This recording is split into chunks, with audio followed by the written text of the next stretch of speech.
Tšau! See video on nüüd sellest, mida ma võtan oma Camino Frances teekonnale kaasa.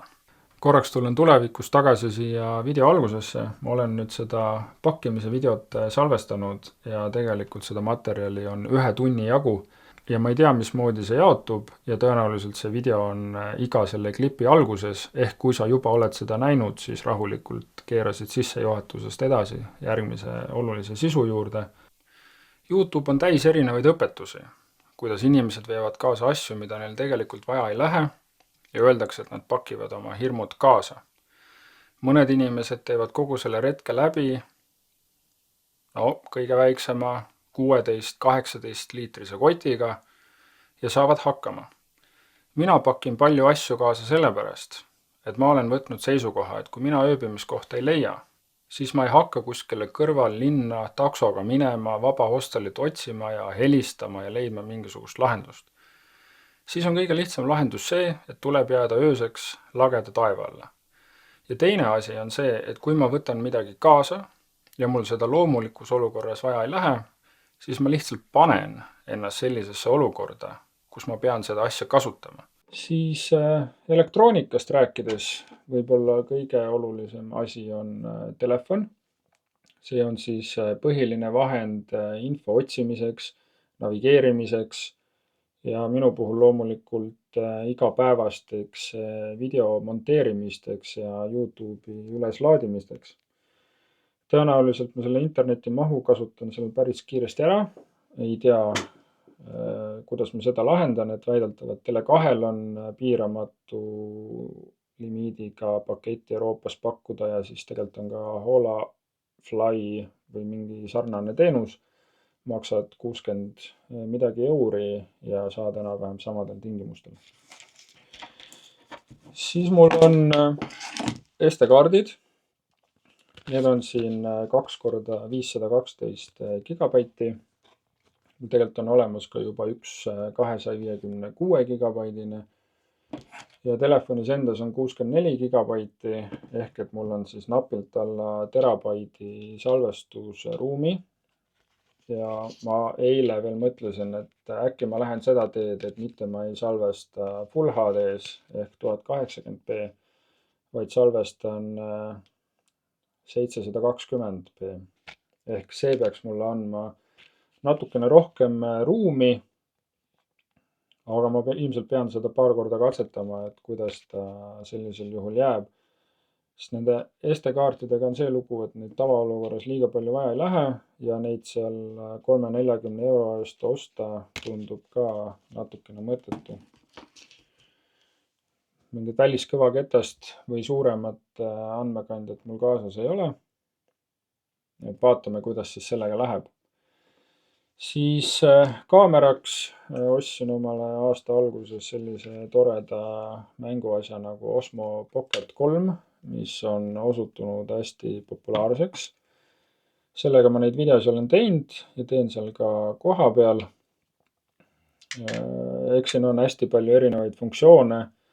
Võib-olla üks olulistematest on see, et selle välise mikrofoniga seob ta kohe ära. Siis siin peaks olema isegi täissensor, töötab ka pimedas võrdlemisi hästi ja on mingisugused ka intelligentsemad funktsioonid, et kui ma panen selle statiivi otsa, siis ma saan panna selle režiimi peale, et ta mind jälgib ja ma saan jalutada ja toimetada ja siis kaamera keerab kaasa. Natukene nöök muidugi see on, et selleks, et seda gimbalit siin kaitsta, ma pean ta kogu aeg panema siia katte sisse, mis on võib-olla selle Osmo üks kõige nõrgem osa.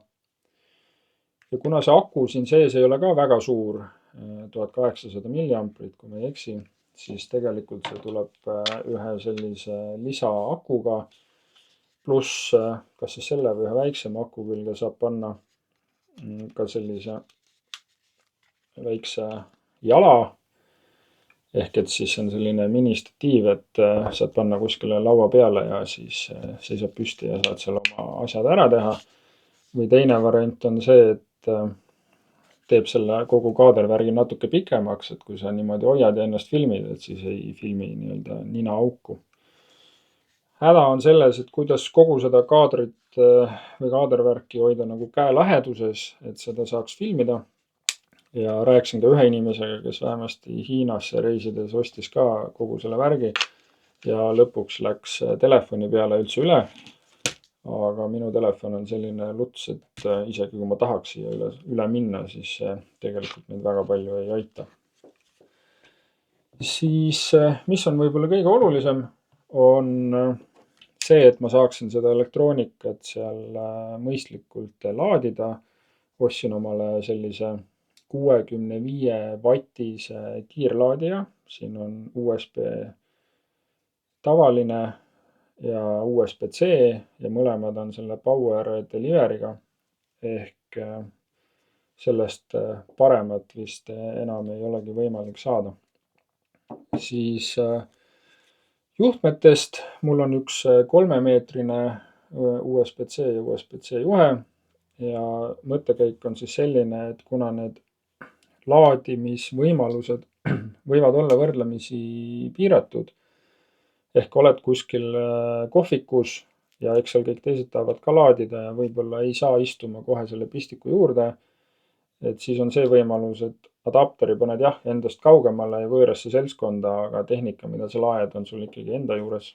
Ja ma olen aru saanud ka, et nendes albergedes ja hostelites on nende laadimiskohtade peale päris suur konkurents ja kuna mul on vaja neid videosi teha, et siis ma ei taha olla laadija või laadimispesaga kuidagi seotud, et siis mul on 3 meetrit mänguruumi.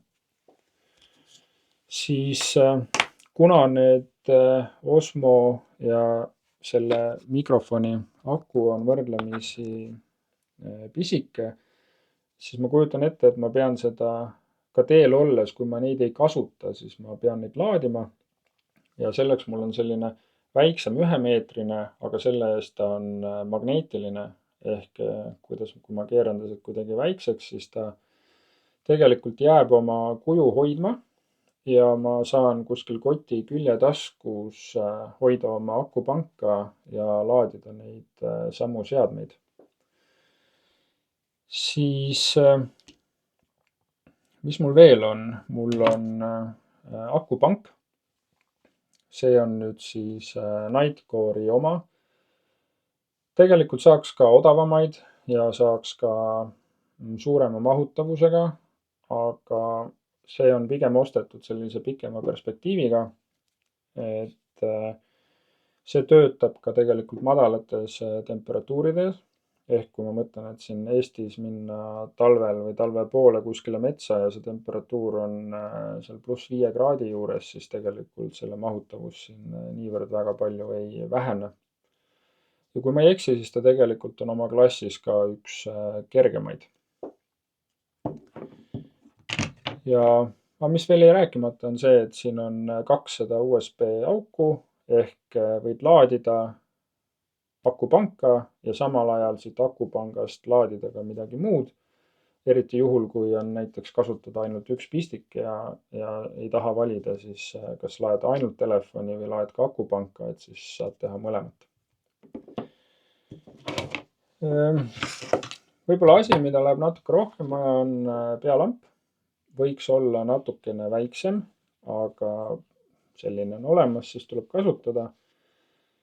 Ja siin see peamine põhjus võib-olla ongi, ma ei tea, kuidas seal hostelites on, aga vähemasti seal magamisruumides see suur tuli pannakse kustu ja kui tahad seal pimedas midagi toimetada, siis saad seal seda kasutada.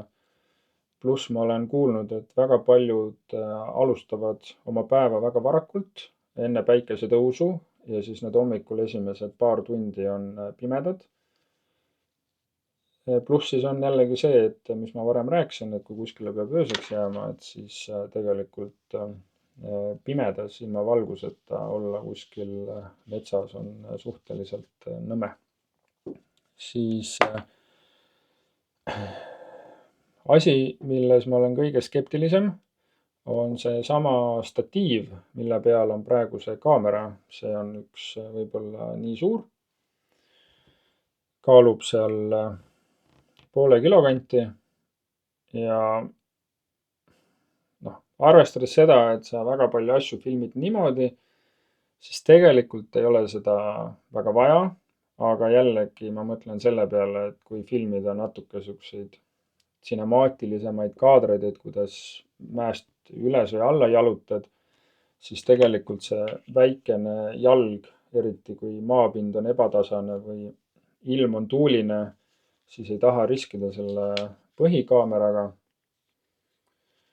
Ja nagu ma ütlesin, et kui loomulikul teel kasutust ei leia, siis küll ma midagi välja mõtlen. Panen ta kuskile kaugele põllu peale seisma ja teen selliseid pealtnägija stiilis võtteid, kus siis täies pikkuses jalutan kaadrisse. Siis kuna mulle see selfide tegemine on ikkagi nii vastumeelne ja ma ei ole ikka veel ära harjunud sellega, et ma oma pead suurel ekraanil näen ja kuna selle kaamera nurk on niivõrd väikene, siis selleks, et minule rahuldaval moel ennast siis nagu filmida, siis ma peaksin hoidma käe nagu hästi-hästi kaugel ja see võib-olla ei ole nii loomulik. Ja lisaks, kui on tahtmine teha mingisuguseid lähivõtteid, siis see pakub sellist lisastabiilsust. Aga noh, sellega on see probleem, et ma ei ole veel välja mõelnud, kuhu ma selle panen, et see oleks kergesti ligipääsetav, sellepärast et koti küljetaskutesse ma ligi ei saa, kui see mul seljas on. Aga mis siin siis on? Siin on selline võrdlemisi kerge mehhanismiga võimalus seda pikendada. Ja siis on see selline päris kauge. Teine võimalus on see, et kui siin kaamera küljes ei ole seda lisa suurt akut, see parasjagu laeb, siis noh, seda hoida käes niimoodi kaugel, siis peab hoidma seda veel kõrgemal, pluss ei ole siin väga ruumi kinni hoida. Et siis tegelikult saab panna selle siia otsa. Siin on väga mõistlikud kiirkinnitused ja siis ma saan ise hoida kätt madalamal ja kaamera on kõrgemal või siis tegelikult on ka see, et kohe näitan. No vot, nüüd ongi kebekas selle gimbaliga, et seda peab väga ettevaatlikult siia panema. On see, et siin on selline lihtne lukustusmehhanism ja siis saad seda ülemist otsa tegelikult igasse asendisse keerata.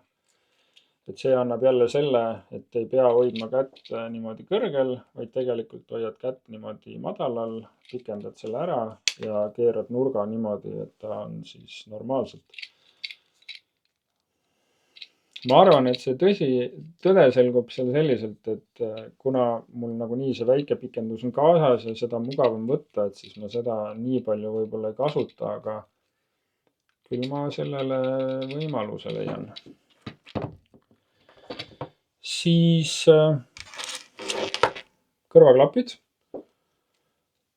Üldiselt mul on see mõte, et ma muusikat ei kuula, sellepärast et kuulad mingit podcasti või muusikat, siis see jalutamise ajal viib mõtted mujale ja hoiab sind tegevuses. Et tegelikult need head mõtted tulevad ikka siis, kui sa oled oma peas üksinda ja sul on aega mõelda ja jälgida, mis toimub ümberringi.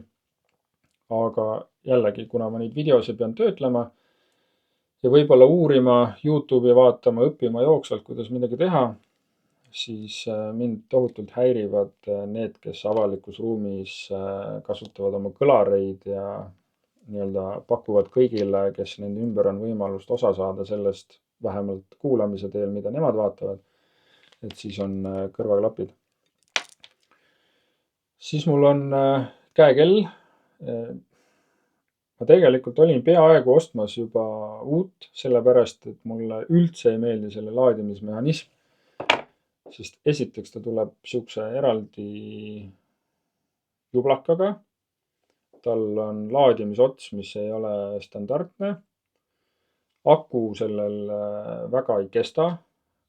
Kui ma panen ta sellisesse režiimi, et ta ei ole millegiga ühendatud, GPS ei tööta, lihtsalt näitab kella, siis ta töötab selline heal juhul 2 päeva. Aga põhipoint on selles, et ma olen suhteliselt kesine ärkaja ja ma ei taha seda, et ma panen telefonile alarmi ja siis see hakkab seal üle toa piiksuma ja helisema. Mina magan õndsat und, võib-olla on veel kõrvatropid ka peas, kõrvades, et välja lülitada teiste norskamist ja siis oht, et ei ärka üles või ei pea plaanist kinni, et siis vähemalt see hakkab käe peal värisema. Ma arvan, et ta oma eesmärki täidab ja jällegi tuleb kasutada seda varustust, mis on olemas. Ja mis ma oskan öelda? Aitäh sulle selle vaatamise eest, aitäh selle kaasa elamise eest ja eks siis jooksvalt videoreportaažides vaatab, kuidas see asi minema hakkab. Tšau!